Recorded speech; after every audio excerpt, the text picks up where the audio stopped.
네, 다 같이 신약 성경 로마서 1장 1절 말씀부터 제가 읽겠습니다. 예수 그리스도의 종 바울은 사도로 부르심을 받아 하나님의 복음을 위하여 택정함을 입었으니 이 복음은 하나님이 선지자들로 말미암아 그의 아들에 관하여 성경에 미리 약속하신 것이라.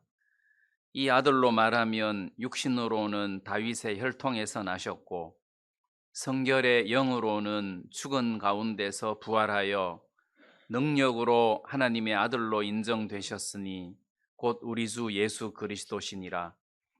그로 말미암아 우리가 은혜와 사도의 직분을 받아 그 이름을 위하여 모든 이방인 중에서 믿어 순종케 하나니 너희도 그들 중에 있어 예수 그리스도의 것으로 부르심을 입은 자니라.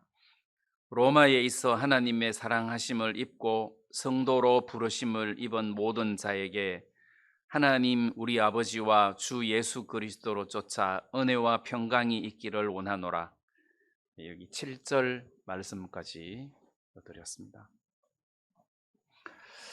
먼저 이 1절 말씀에 보면 예수 그리스도의 종 바울은 이렇게 시작을 하고 있습니다. 예수 그리스도의 종 바울은, 또 디도서에 보면 하나님의 종 바울은 이렇게 이야기를 하고 있습니다. 그래서 하나님의 종 또는 예수 그리스도의 종 해서 같이 쓰고 있습니다. 자, 저는 오늘 이 예수 그리스도의 종이라는 말씀으로, 그러면 구약 시대의 하나님의 종하고 신약 시대의 하나님의 종하고 뭐가 다른가, 그걸 먼저 여러분들에게 좀 설명을 하고 싶습니다. 구약 시대의 하나님의 종의 개념은 대언자의 개념입니다. 예를 들면 하나님이 직접 이스라엘 백성들에게 말씀하지 않으시고 그 종을 통해서 백성들에게 말씀을 하셨다는 겁니다. 그래서 하나님께서 이스라엘 백성들에게 직접 말씀하지 않으시고 모세를 통해서 말씀을 하시거나 여호수아를 통해서 말씀을 하시거나, 이렇게 하나님께서 종을 통해서 말씀을 하셨기 때문에 그런 것을 보고 대언자라고 말합니다. 대언자. 그러면 그 종이 없으면 하나님 말씀을 들을 수가 없어요. 왜냐하면 하나님이 직접 말씀하시지 않으시기 때문에 그 모세나 여호수아나 이런 어떤 종을 통해서 말씀을 하시니까 그 종의 입에서 나오는 말이 곧 하나님의 말씀이라는 거죠. 그래서 구약 시대 때는 하나님의 종을 무시하거나 또는 조롱하거나 믿지 않거나 업신여길 때는 저주를 받았습니다. 엘리사 같은 경우에 엘리사가 하나님의 종으로 세우심을 입었는데 그 베델에 있는 아이 42명이 곰에게 찢겨 죽은 그런 사건이 있었습니다. 그들이 엘리사를 보고 대머리에 올라가라, 대머리에 올라가라 하면서 조롱을 했기 때문에 그 엘리사 입에서 저주가 내렸는데 그들이 암곰에게 찢겨서 죽었잖아요. 그리고 구약 시대 때는 하나님의 종을 거스리고 대적했을 때 그들은 저주를 받았다는 겁니다. 그리고 모세가 구스 여자를 취해서 간음한 일이 있었습니다. 그때 모세의 누나 미리암이 그걸 비난했단 말이에요. 잘못한 것을 비난했는데 미리암에게 하나님이 문둥병이 걸리도록 했다는 거죠. 문둥병이 걸리게 했다. 그래서 구약 시대의 하나님의 종을 비난하거나 업신여기거나 대적하거나 했을 때는 하나님으로부터 저주를 받았다. 이게 이제 구약 시대의 하나님의 종의 개념입니다. 그래서 구약 시대의 하나님의 종의 특징은 그분이 아니면 하나님의 말씀을 들을 수가 없다는 거죠. 그래서 그 요람 시대에 전쟁이 벌어졌는데 광야에서 마실 물을 찾지 못해가지고 완전히 코나에 몰렸을 때, 그때 여호사밧 왕이 여기 여호와께 물을 만한 선지자가 없느냐. 하나님의 말씀을 듣고 싶은데 직접 들을 수가 없으니까 하나님의 말씀을 전하는 선지자를 찾았다는 겁니다. 그래서 하나님의 말씀을 전하는 대언자를 찾아서 그 대언자들을 통해서 하나님의 말씀을 들었다는 거죠. 이게 구약 시대의 하나님의 종의 개념입니다. 그럼 이제 신약 시대의 하나님의 종의 개념은 하나님의 말씀을 대언하는 것이 아니라 말하자면 머섬이라는 거죠. 하나님의 종 또는 하나님의 노예, 하나님의 일꾼의 개념이라는 겁니다. 다시 말하면 하나님께서 우리들에게 하시고 싶은 모든 말씀을 성경에다가 다 기록을 해놨어요. 특히 예수님이 부활하시고 성천하시고 난 뒤에는 하나님이 성령을 모든 믿는 자들에게 보내주셔가지고 그들이 성령을 받아서 그 성령의 인도함을 따라서 하나님을 섬기게 하셨단 말이에요. 그때 예수님께서 그 제자들에게 뭐라고 말씀하셨느냐 하면, 내가 너희들에게 전한 이 모든 말씀들을 성령이 오시면 성령이 너희들에게 내가 전한 모든 말씀들을 생각나게 할 것이다. 진짜 성령을 받고 난 이후에 그 사도들이 성령의 감동을 받아서 예수님이 평상시에 말씀 전하셨던 내용들을 전부 다 기록을 하게 하셨다는 겁니다. 그게 마태복음이고 누가복음이고 특히 요한복음, 마가복음, 이런 어떤 복음서를 통해서 하나님은 예수님께서 제자들에게 하신 모든 말씀들을 기억나게 해가지고 성경으로 기록을 하게 했단 말이에요. 그리고 이제 사도 바울의 서신, 베드로 서신, 무슨 요한 1, 2, 3서, 요한 계시록, 이런 서신서들을 통해서 하나님께서 우리들에게 하시고 싶은 모든 하나님의 뜻, 말씀, 이런 것들을 사도들을 통해서 전부 다 기록을 하게 했다는 거죠. 그래서 이제 더 이상 하나님께서 우리들에게 하실 말씀이 없을 정도로 인간들에게 하고 싶은 모든 말씀들을 성경에다가 기록을 해 놓았단 말이에요. 자, 그러면 이제부터는 이 성경에 기록된 말씀을 사람들에게 전파하는 일만 남았는데, 이 기록된 말씀을 전파하는 종으로서의 개념이 신약 시대의 하나님의 종의 개념이라는 겁니다. 그러면 신약 시대에 하나님의 종이 없으면 하나님 말씀을 들을 수 없느냐? 아니라는 거지. 기록된 말씀이 있기 때문에 이 말씀을 통해서 하나님의 말씀을 들을 수가 있다는 거예요. 그러면 신약 시대의 하나님의 종은 이 기록된 말씀을 하나님의 은사를 통해서 그 능력으로 자세하게 풀어서 설명해 주는 그런 일꾼의 개념이지, 내가 아니면은 하나님 말씀을 들을 수 없는 구약 시대의 하나님 종처럼 대언자 개념이 아니라는 겁니다.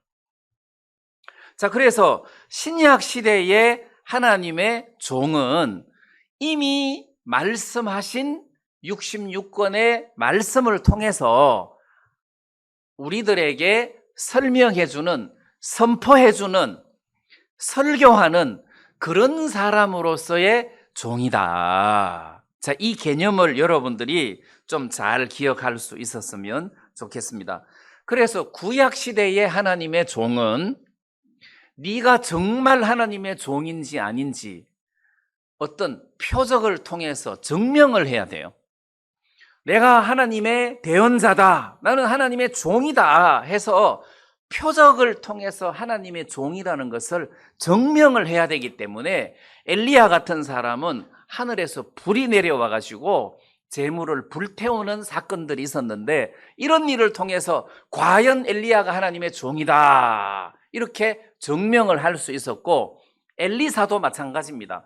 엘리사도 죽은 사람을 살리는 일을 통해서 과연 엘리사가 하나님의 종이구나, 요단 강물이 갈라지는 그런 이적을 통해서 과연 하나님의 종이구나, 이렇게 하나님의 종이라는 사실을 표적을 통해서 증명을 했단 말입니다. 특히 나만 장군, 문둥병자 나만 장군이 이스라엘의 병 고치기 위해서 왔을 때, 그때 이스라엘 왕은 옷을 찢으면서 이 사람들이 전쟁을 일으키기 위하여 시비를 건다 해서 화를 냈는데, 엘리사는 뭐라고 왕에게 통지했느냐 하면, 그 사람을 내게로 보내소서, 이스라엘 중에 선지자가 있는 줄 저희들이 알게 될 것입니다 해서 이스라엘 중에 선지자, 대언자가 있다는 것을 이 일을 통해서 저들이 알게 될 것이다. 그래서 문둥병자를 고침으로 말미암아 이스라엘에 선지자가 있구나, 대언자가 있구나, 하나님의 종이 있구나, 이렇게 인정을 하게 된다는 거죠.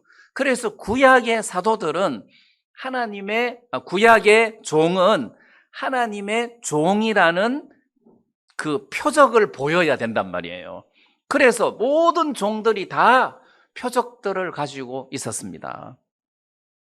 자, 예수님 시대에 예수님께서 세상에 오셔서 말씀을 전하시고 병자를 고치실 때 사람들이 당신이 정말 메시아면 표적을 보여달라, 표적을 보여달라, 당신이 진짜 메시아면 표적을 보여달라. 물론 예수님께서 죽은 자도 살리시고 소경의 눈도 고치시고 많은 표적을 행하셨음에도 불구하고 그들이 자꾸 표적을 요구하니까 예수님께서 그들에게 대답하시기를, 나는 요나의 표적 말고는 너희에게 보일 표적이 없다.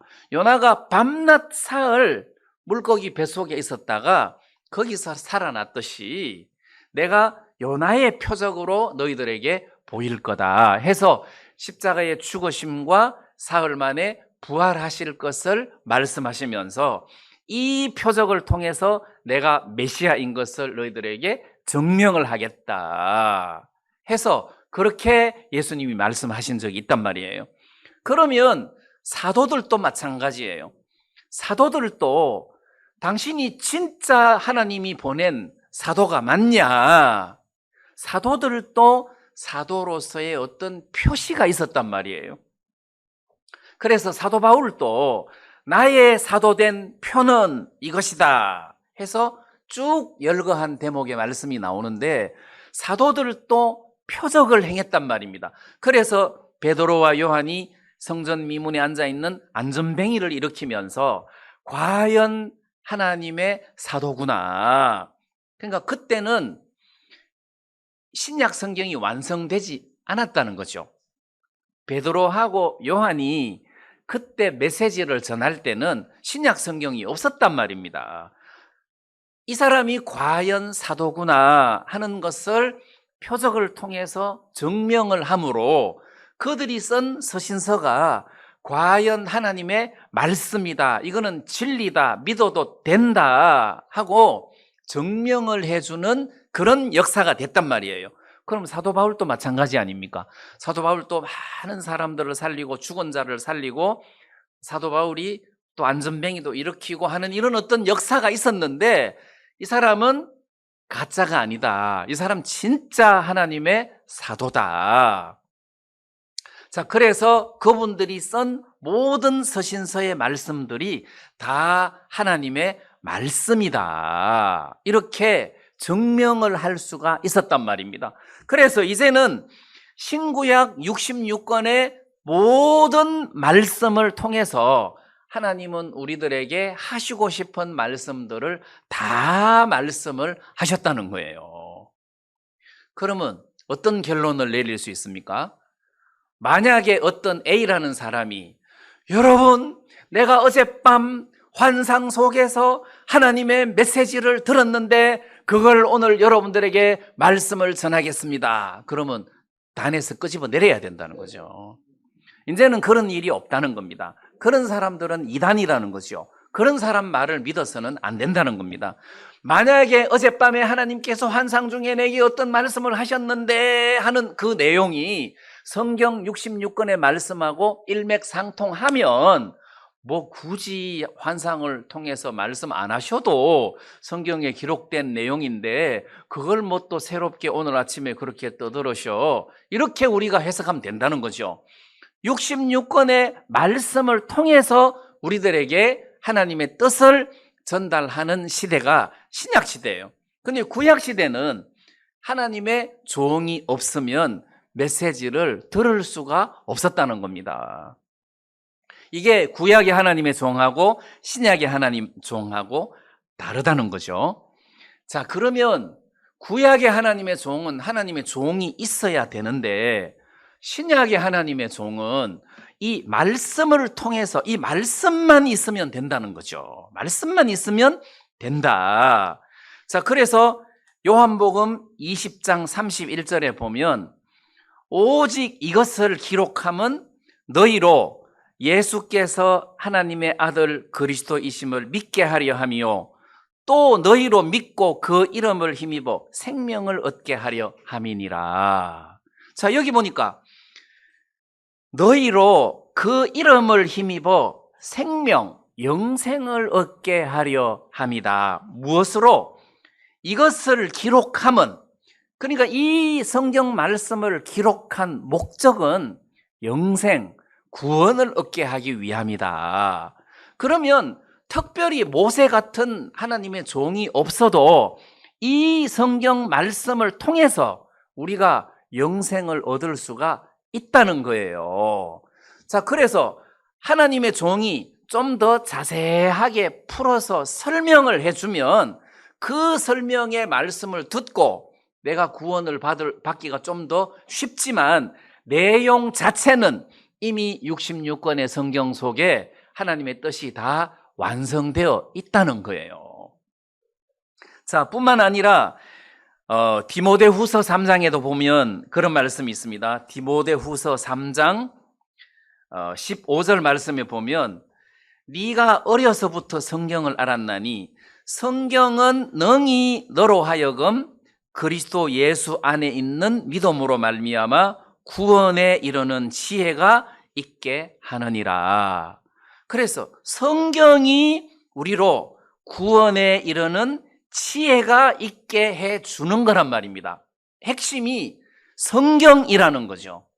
그 다음에 하나님의 종은 이 성경 말씀을 풀어서 설명을 해주는, 요즘 말하면 하나님의 말씀을 전하는 은사를 가진 목사를 말하는 것입니다. 그게 하나님 종이에요.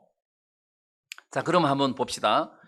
구약 시대의 하나님의 종은 하나님의 그 종의 입에서 나오는 말씀을 그대로 받아야 돼요. 그럼 신약 시대의 하나님의 종은 그 사람이 무슨 말씀을 하시든지 간에 그대로 받아야 되는 게 아니라 분별을 해야 된다는 거죠. 절대로 그대로 받아서는 안 된다는 거죠. 그리고 여러분들이 잘 알다시피 사도행전 17장 11절에 보면 베레아 사람은 데살로니가에 있는 사람보다 더 신사적이어서 간절한 마음으로 말씀을 받고 이것이 그러한가 아니한가 하여 날마다 성경을 상고하니라, 그렇게 기록되어 있단 말입니다.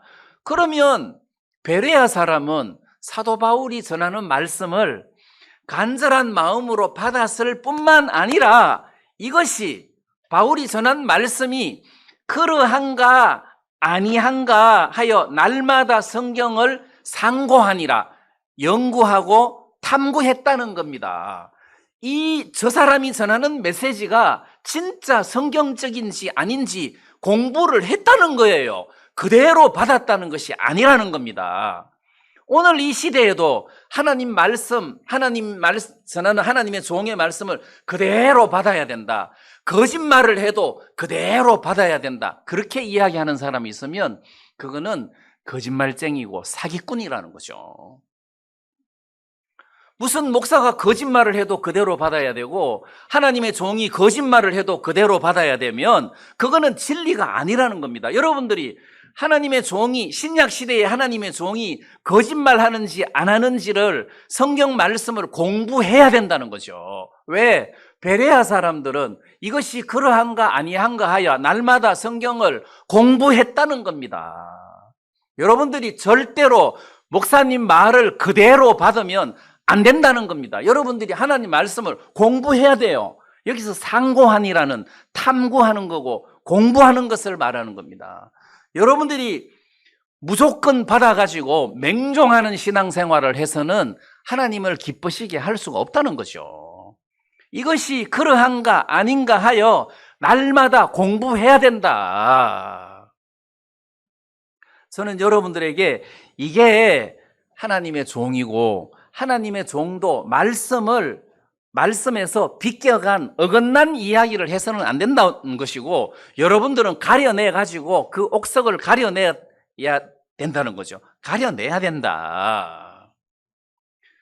자, 우리가 알다시피 그 요한계시록에 보면 일곱 교회 사자들에게 보낸 주님의 편지가 있는데 에베소 교회에 보낸 편지 내용 중에는 이런 칭찬이 있습니다. 요한계시록 2장 말씀에 보면 2장 2절에 악한 자들을 용납지 아니한 것과 자칭 사도라 하되 아닌 것을 시험하여 그 거짓된 것을 네가 드러낸 것과 이걸 칭찬했다는 겁니다. 자, 거짓 사도를 어떻게 시험을 해보고 그 거짓된 것을 드러냈다는 겁니다. 그러면 초대교회 에베소 교회가 거짓 사도들을 거짓 사도들이 내가 막 거짓 사도도 그렇게 나옵니까? 아니죠. 그럼 요즘 하나님의 종들이 나는 거짓 목사다 그렇게 나옵니까? 아니잖아요. 다 신학교 나오고 자타가 공인하는 인정받는 그런 목사들 아닙니까? 그렇지만 우리는 이 사람이 거짓 사도인 것을 드러내야 되고 시험을 해봐야 된다는 거죠. 어떻게 합니까? 저게 하나님의 말씀인가 아닌가를 공부해서 드러내야 되는 거 아니에요. 내가 하나님 말씀을 모르면서 그대로 받아들여서는 안 된다는 거죠. 그렇게 해서는 신앙생활을 절대 제대로 할 수 없다는 겁니다. 그래서 여러분들이 신앙생활을 잘 하려면 믿어야 되는데 하나님의 종을 그대로 믿으면 안 됩니다. 하나님의 종이 좋아라 그러면 좋아야. 무슨 생활하고 지 의견을 이야기하고 있어. 종이 좋아라 그러면 좋아지. 그거는 말도 안 되는 소리입니다. 가서 만져보고 뜯어보고 불질러보고 생화면 생화인 거지. 무슨 목사가 좋아라고 한다고 좋아라고 이야기하면 그거는 어느 도단이고 말도 안 되는 소리라는 겁니다. 성경에서 하나님께서 진리로 이야기하시면 그거를 따라야지. 무슨 종이 아니라 종 할아버지가 이야기해도 그걸 따라가서는 안 된다는 겁니다. 그거는 신약 시대의 종하고 구약 시대의 종하고 그게 다르다는 거죠. 만약에 구약 시대의 종이면 그걸 따라가야 돼요. 왜냐하면 66권의 말씀을 통해서 분별할 수 있는 잣대가 없으니까. 근데 신약 시대에서는 말씀을 근거로 해서 분별을 해야 된다는 겁니다. 그러려면 여러분들이 말씀을 공부해야 된다는 거죠. 여러분들이 말씀을 알아야 된다는 겁니다. 그래서 나도 여러분들에게 말씀을 전할 때 저게 성경적이지 아니다 그러면 골라내가지고 가르쳐주고 바로 잡아야 된다는 거죠. 나도 여러분들이 공부해서 바로 잡아 줘야 된다는 겁니다. 그래서 같이 진리 안에서 살아가야 된다는 거죠. 이게 하나님의 종이다. 그리고 이 성경 말씀, 이 성경 말씀만이 우리의 기준이 되고 잣대가 돼야 된다는 거죠.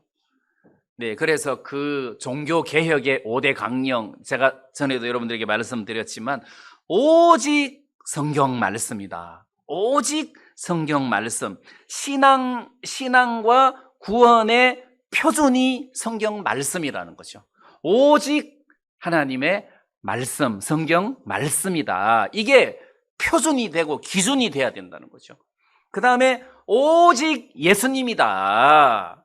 종은 들어갈 틈이 없어요. 오직 예수님이다. 예수님만이 여러분들의 길잡이가 돼야 된다. 그 다음에 오직 믿음이다. 믿음으로만 구원에 이르고 하나님을 기쁘시게 할 수 있다. 자, 이것도 오직 은혜다. 은혜만으로 우리가 하나님 앞에 가까이 나아갈 수 있다. 행위가 아니다. 오직 하나님께만 영광을 돌려야 된다. 우리 구원받은 사람의 구원의 목적이 하나님께 영광을 돌려야 되고 하나님께만 영광을 돌려야 돼요. 내가 사도 바울 같은 사람이라도 여러분들이 나에게 영광을 돌리면 안 된다는 거죠. 하나님께만 영광을 돌려야 된다. 나도 사람이다. 베드로도 말하길 나는 사람이다. 사도 바울도 나는 아무것도 아니다. 근데 훌륭한 목사라고 해서 자기를 이렇게 세우는 것 자체가 성경적이지 않을 뿐더러 아무리 훌륭한 목사도 그 사람은 인간이라는 것을, 나와 똑같은 인간이라는 것을 여러분들이 생각해야 된다는 겁니다. 그 이상 생각하면 여러분들이 올무에 빠질 수가 있다는 거죠. 오직 신앙의 기준을 성경 말씀에다가 두어야 된다. 그걸 제가 여러분들에게 좀 말씀드리고 싶고, 그 다음에 이제 좀 더 중요한 것은 목사만 그리스도의 종이 아니라 여러분들도 그리스도의 종이라는 거예요. 여러분들도 그리스도의 종이다. 그래서 고린도전서 7장 22절 말씀에 보면 주 안에서 부르심을 받은 자는 종이라도 주께 속한 자유자요. 또 이와 같이 자유자로 있을 때에 부르심을 받은 자는 그리스도의 종이니라. 자, 우리가 자유한 가운데 옛날에는 왜 노예가 있었습니다. 그리고 또 주인이 있고 자유한 사람이 있었습니다. 자, 이 노예로 있다가 구원을 받았어요. 그 사람은 자유자다. 영적으로 자유자다. 근데 자유자로 있으면서 구원을 받았어요. 그리스도의 종이다 해서 우리를 그리스도의 종이라고 이야기를 하고 있단 말입니다. 너희는 값으로 사신 것이니 사람들의 종이 되지 마라. 너희는 그리스도의 종이다. 자, 그래서 로마서 1장 1절에 예수 그리스도의 종 바울은 할 때 바울만 무슨 종을 특허낸 것이 아니라는 거죠. 여러분들도 그리스도의 종이고 여러분들도 하나님의 종이라는 겁니다. 여러분들도 제사장이라는 거죠. 하나님 앞에 나아가서 언제든지 제사를 드릴 수 있는 영적인 제사장이고 하나님의 종이라는 겁니다. 자, 이런 부분에서 우리가 바울이 그리스도의 종 바울은 이렇게 설명을 하고 사도로 부르심을 받아. 자, 이렇게 로마서 1장 1절을 시작하고 있는데 그리스도의 종이라는 것은 신분을 말하는 겁니다. 자기 신분. 나는 종의 신분이다. 그 다음 사도로 부르심을 받아 했을 때는 직분을 말하는 겁니다. 신분과 직분이 다르죠. 그래서 지금 바울은 나는 신분은 종의 신분이다. 그 다음에 사도라는 직분을 받았다. 지금 이렇게 설명을 하고 있는 겁니다. 그래서 여기서 신분이 나는 종의 신분이다. 그거를 지금 강조하는 거지. 나는 하나님의 종이다. 내 말을 거스리는 사람은 다 저주를 받을 거다. 지금 그거를 말하는 것이 아닙니다. 구약은 그렇습니다. 엘리사를 거스리고 조롱했던 소년들이 저주를 받았던 것처럼 구약은 그렇습니다. 근데 신약에서 말하는 바울은 예수 그리스도의 종 할 때 자기의 신분이 나는 종이다. 그걸 지금 여기서 설명을 해주고 있는 겁니다. 그래서 하시라도 여러분들이 사람을 높이거나 또는 신약 시대의 하나님의 종의 개념을 구약 시대의 하나님의 종의 개념과 접목시켜 가지고 다르게 해석하고 그렇게 신앙생활 하지 말기를 여러분들에게 말씀드리고 싶습니다. 그다음에 이제 진짜 중요한 것은 로마서의 핵심이죠. 복음으로 시작합니다. 복음을 위하여 택정함을 입었으니 복음을 위해서 사도라는 직분을 받았다. 복음을 위해서 하나님의 종이 되었다. 그럼 복음이 뭐냐? 복음이 뭐냐? 그럼 우리는 생각할 때 복음, 죄사함이 복음이지 복음, 좋은 기쁜 소식 이게 복음 아니냐? 그러니까 물론 뭐 죄사함, 구원, 기쁜 소식 이게 복음이다. 근데 지금 로마서에서는 복음이 뭐냐를 다르게 자세하게 설명을 해놓고 있습니다. 이 복음은 하나님이 선지자들로 말미암아 그 아들에 관하여 성경에 미리 약속하신 것이라. 자, 복음은 아들에 관한 이야기입니다. 그 아들에 관한 이야기가 복음입니다. 그러면 그 아들에 관한 이야기가 어떤 이야기인데, 그것은 하나님이 선지자들을 통해서 그 아들의 성경에 미리 약속하신 내용들이 있는데 그 아들에 관한 내용들이 복음이다. 이런 의미예요. 자, 무슨 이야기입니까? 여러분들이 구약 이사야 53장 5절 6절 이 말씀을 보면 그가 찔림은 우리의 허물을 인함이요 그가 상함은 우리의 죄악을 인함이라. 그가 징계를 받음으로 우리가 평화를 누리고 그가 채찍에 맞음으로 우리가 나음을 입었도다.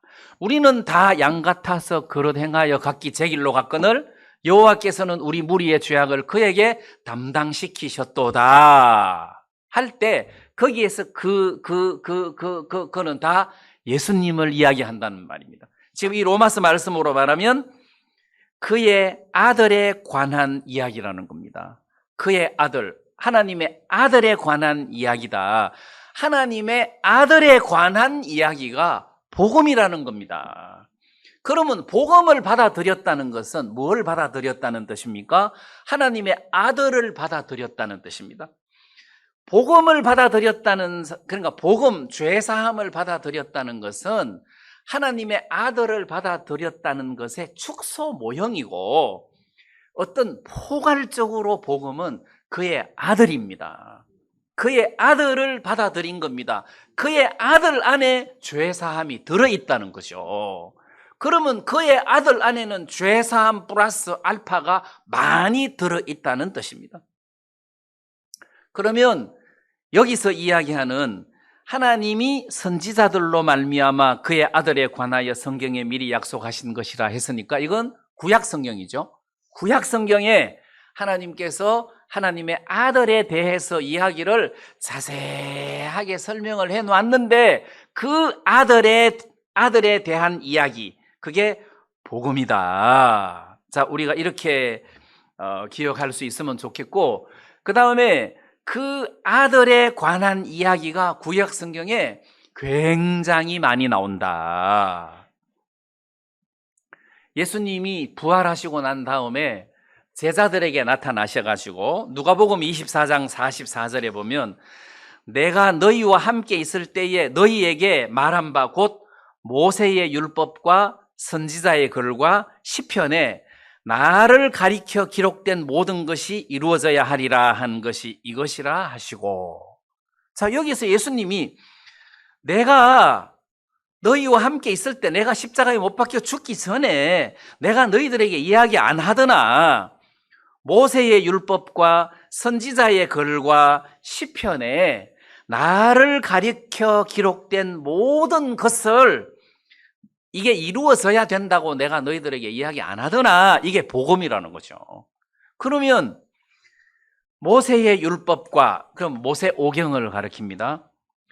그 다음 통틀어서 뭐 역대 상하를 다 합쳐서 모세의 걸, 물론 그 모세가 쓴 건 아니지만 선지자의 걸, 그러면 이제 뭐 이사야, 예레미야 뒤에 소선지서까지 다 합쳐서 그 다음에 시편 해서 모든 구약 성경을 통틀어서 이렇게 나눕니다. 모세의 걸, 선지자의 걸, 시편.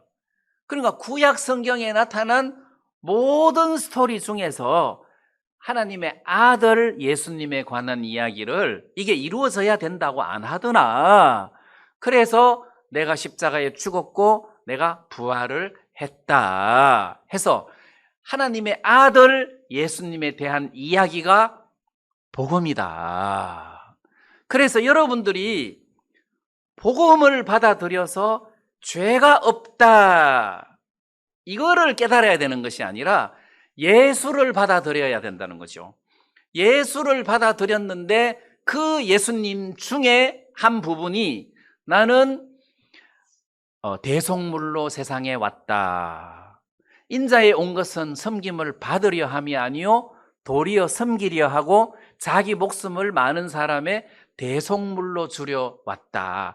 아, 예수님은 나의 대속물이시구나. 나를 대신해서 죄를 짊어지고 나를 대신해서 십자가에 못 박혀 죽었구나. 나를 대신해서 희생당하셨구나. 자, 그래서 대속물이신 예수님을 받아들임으로 내가 죄에서 해방을 받는 거잖아요. 자, 예수님이 대속물이신 예수님이실 뿐만 아니라 죽음에서 부활을 하셨다는 거지. 예수님이 그냥 죽고 끝나면 아무 소용이 없어요. 죽음에서 부활을 하셨다는 겁니다. 우리가 그 예수님도 같이 받아들인 거 아니에요. 예수님이 죽음에서 부활을 했다는 것은 마귀를 이겼다는 뜻이고 죽음과 사망을 이겼다는 것입니다. 부활을 했다는 것은 이건 과연 이분은 하나님의 아들이라는 것을 증명하는 꼴이 되는 일이라는 것입니다. 자, 그래서 여기 뒷부분에 설명을 좀 더 자세하게 하고 있는데, 복음은 그 아들에 관한 이야기다. 자, 그 아들이 어떤데 해서 3절에는 이 아들로 말하면 육신으로는 다윗의 혈통에서 나셨고, 이 말은 이 아들, 하나님의 아들 예수, 이분은 3절에 육신으로는 다윗의 혈통에서 났다. 이 말은 인간이라는 겁니다. 완벽한 인간이다. 다윗의 혈통을 따라서 난 인간이다 해서 예수님은 완벽한 인성을 가진 인간이신 분을 여기서 설명을 하고 있습니다. 4절은 성결의 영으로는 죽은 가운데서 부활하여 능력으로 하나님의 아들로 인정되셨으니, 또 다른 면으로는 하나님의 신성을 함께 가지신 분이라는 거죠. 3절은 인성을 이야기하고 4절은 신성을 이야기하는데, 예수님은 하나님의 아들이다. 완벽한 신이다. 완벽한 하나님이다를 지금 설명하고 있는 겁니다. 3절은 완벽한 인간이고 4절은 완벽한 하나님이라는 것을 설명하고 있습니다. 누가? 예수님, 하나님의 아들이 그렇다는 거죠. 그러면 3절에 완벽한 인간이 왜 되어야 되느냐? 완벽한 인간이 되어야만 죽을 수가 있다는 거죠. 히브리서 말씀에서도 우리에게 있는 대제사장은 우리의 연약함을 체휼하지 아니하신 분이 아니요 우리와 한결같이 시험을 받은 자로 돼 죄는 없으시니라, 이렇게 되어 있단 말입니다. 우리의 연약함을 체휼하셨다는 거지. 인간의 육신을 입고 있으니까 얼마나 내가 연약한지 알겠더라, 얼마나 내가 불쌍한지 알겠더라 해서 예수님이 육신을 입고 보니까 인간이 과연 연약하고 과연 불쌍하구나 하는 것을 체험을 하셨다는 거예요. 육신을 입고. 그럼 또 하나는 이렇게 육신을 입어야 죽을 수가 있다는 거죠. 하나님으로서는 죽을 수가 없잖아요. 예수님이 우리 육신을 입으신 것은 우리를 대신해서 죽어야 되기 때문에 죽으려면 육신을 입어야 된다는 거죠. 그래서 육신을 입으셨다. 왜?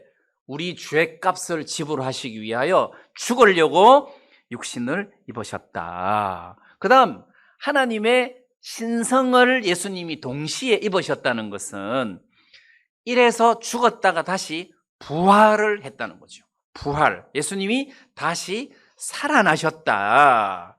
자, 예수님이 살아나신 이유는 로마서에도 잘 기록되어 있는 것처럼 우리를 의롭다 하심을 위하여 살아나셨느니라. 우리를 의롭다 하기 위해서 살아나셨다.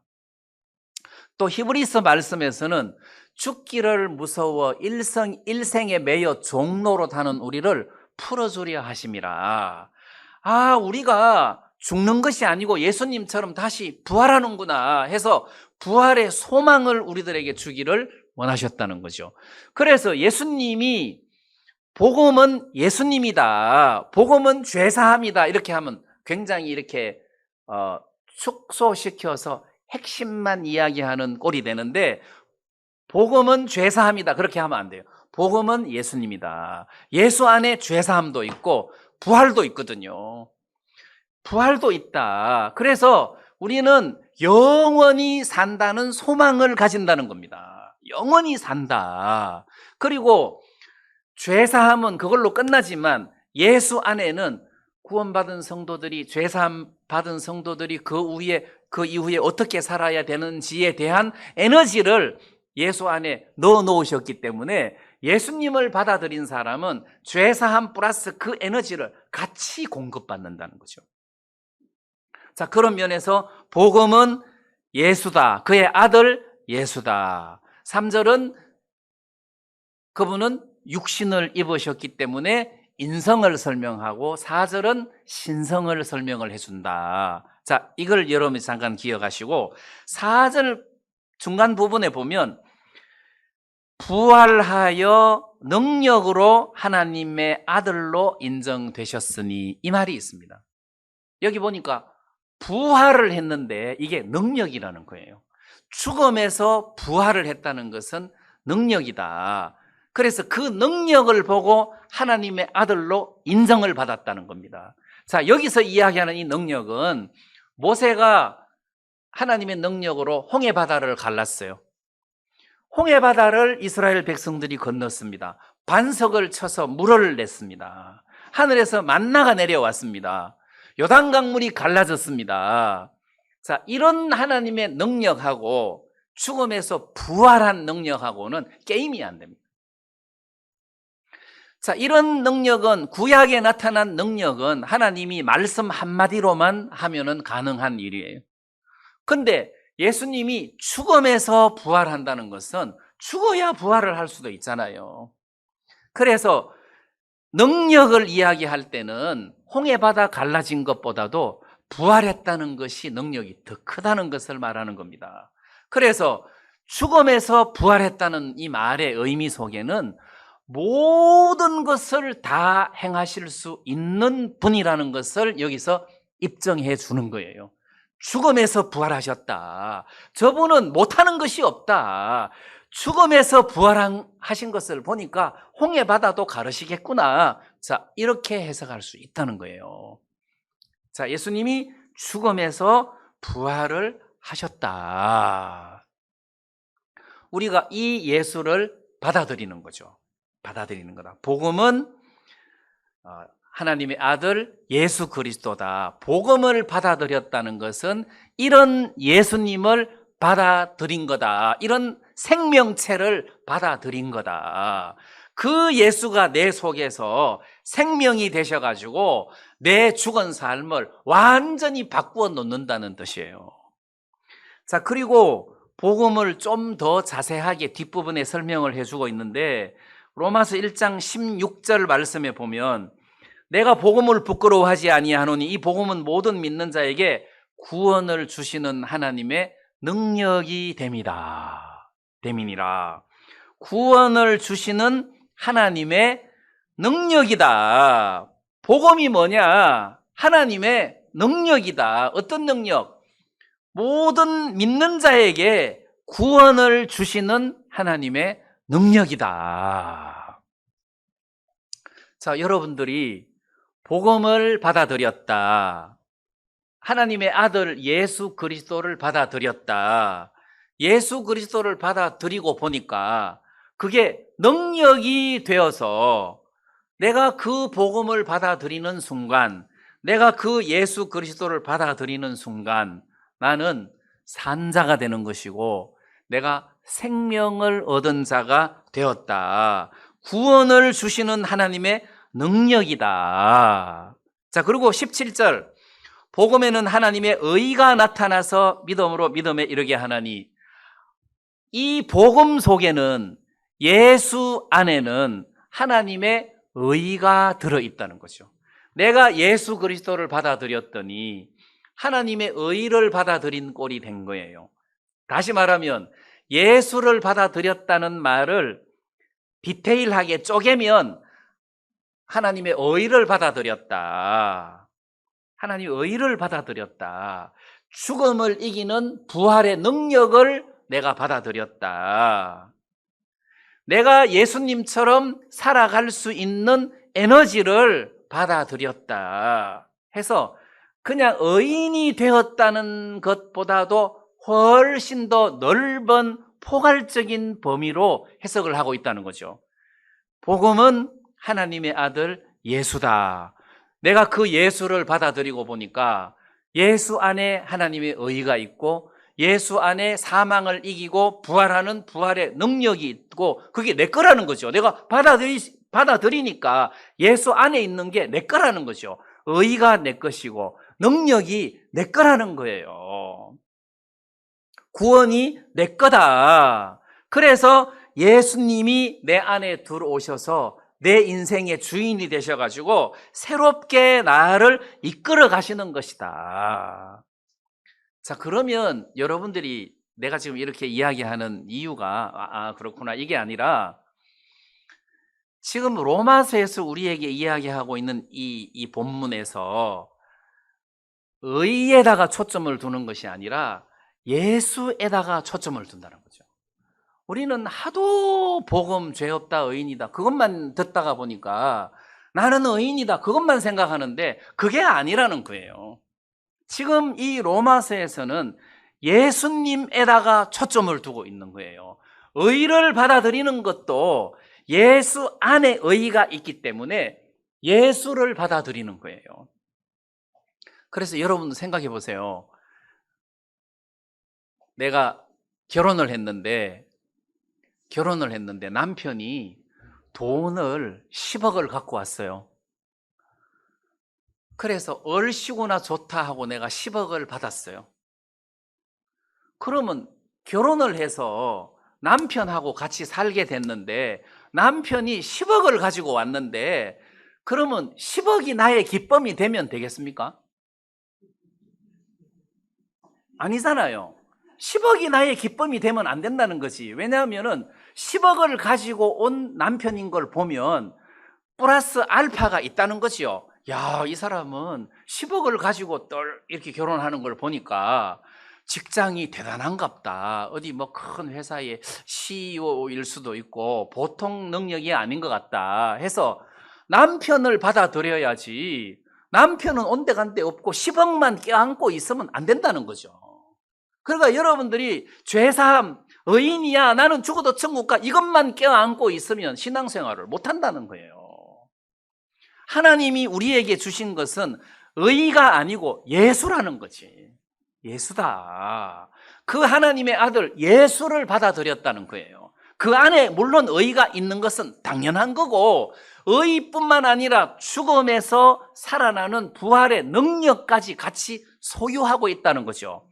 저 사람은 죽음에서도 살아날 수 있는 능력의 사람이야. 그럼 뭘 못하겠습니까? 뭘 못하겠습니까? 다 할 수 있다는 거예요. 그래서 내게 능력 주시는 자 안에서 내가 모든 것을 할 수 있느니라 하고 그렇게 말할 수 있는 이유는 내 안에 예수님이 살아 계신다는 거죠. 그래서 복음은 죄사함이다. 물론 틀린 것은 아니지만 복음은 하나님의 아들 예수다. 하나님의 아들 예수를 내가 받아들였다. 이거라는 거죠. 자, 그래야만 그 다음 문제가 말씀이 해석이 될 수가 있다는 거죠. 6절 말씀에 보면 너희도 그들 중에 있어 예수 그리스도의 것으로 부르심을 입은 자니라. 로마에 있어 하나님의 사랑하심을 입고 성도로 부르심을 입은 모든 자에게, 여기 보면 같은 단어가 나오는데 부르심을 입었다는 거죠. 부르심을 입었다. 6절에는 예수 그리스도의 것으로 너는 내 거야 하고 부르심을 입었다. 7절에는 성도로 부르심을 입었다. 부르심을 입었다. 그래서 구원은 죄사함이다 그러면 끝나는데 그게 아니라 예수님을 받아들임으로 예수님께 부르심을 입었다는 겁니다. 부르심을 입었다. 여러분들도 알다시피 이 성도라는 말의 개념, 성도, 구별되었다. 어떤 특별한 목적으로 따로 구별해 놨다. 이런 뜻이에요. 그러면 예수 그리스도의 것으로 부르심을 입었다. 너는 내 거야 하고 불렀다는 거지. 그 다음 성도로 부르심을 입었다 해서 예수님이 여러분들을 이렇게 따로 불렀다는 겁니다. 따로 불렀다. 왜? 어떤 특별한 목적으로, 교회죠 이게. 불렀다. 어떤 목적을 가지고 불렀다. 자, 그러면 우리가 누구를 기쁘시게 하기 위하여 살아야 되느냐? 나를 부른 자에 부합된 삶을 살아야 되는 거 아니냐? 나를 부른 사람의 뜻을 따라서 사는 것이 맞다. 그래서 디모데후서 2장 4절에 보면 군사로 다니는 자는 자기 생활에 얽매이는 자가 하나도 없나니 이는 군사로 모집한 자를 기쁘게 하려 함이니라. 여기 보니까 군사로 다니는 자는 자기 생활에 얽매이는 자가 하나도 없나니, 여기 보니까 얽매인다는 단어가 있습니다. 얽매인다. 그래서 이 얽매인다는 표현이 어느 정도까지를 두고 얽매인다고 표현하는 건지는 몰라도 우리 구원받은 사람은 얽매여서는 안 된다는 거죠. 얽매이지 마라. 직장 생활 해라. 근데 거기 얽매이지 마라. 이 어디까지를 포함하는지는 뭐 여러분들이 알아서 해석하시기를 바랍니다만은 돈도 열심히 벌고 뭐 사업도 열심히 하시되 얽매이지 마라. 얽매이지 마라. 그 다음에 왜 얽매이지 말아야 되느냐? 모집한 자를 기쁘게 하기 위해서다. 모집한 자, 나를 부른 자, 나를 모집한 자가 목사님입니까? 아니잖아요. 목사님을 기쁘게 하기 위해서 우리가 살아서는 안 되잖아요. 여러분들을 누가 불렀습니까? 예수 그리스도가 부른 거잖아요. 예수님이 우리를 부른 거다. 자, 그러면 예수님이 우리를 불렀다면 우리가 예수님을 기쁘게 하는 삶을 사는 것이다. 이게 신앙생활이라는 거죠. 자, 그럼 로마서 1장에서 초점이 복음인데 그 복음은 곧 예수님이다. 이분이 우리를 의롭게 하셨고 이분이 우리를 사망에서 부활할 수 있는 능력을 주셨고 소망을 주셨고 이분이 내 삶을 책임지시는 능력이 되시는 분이다.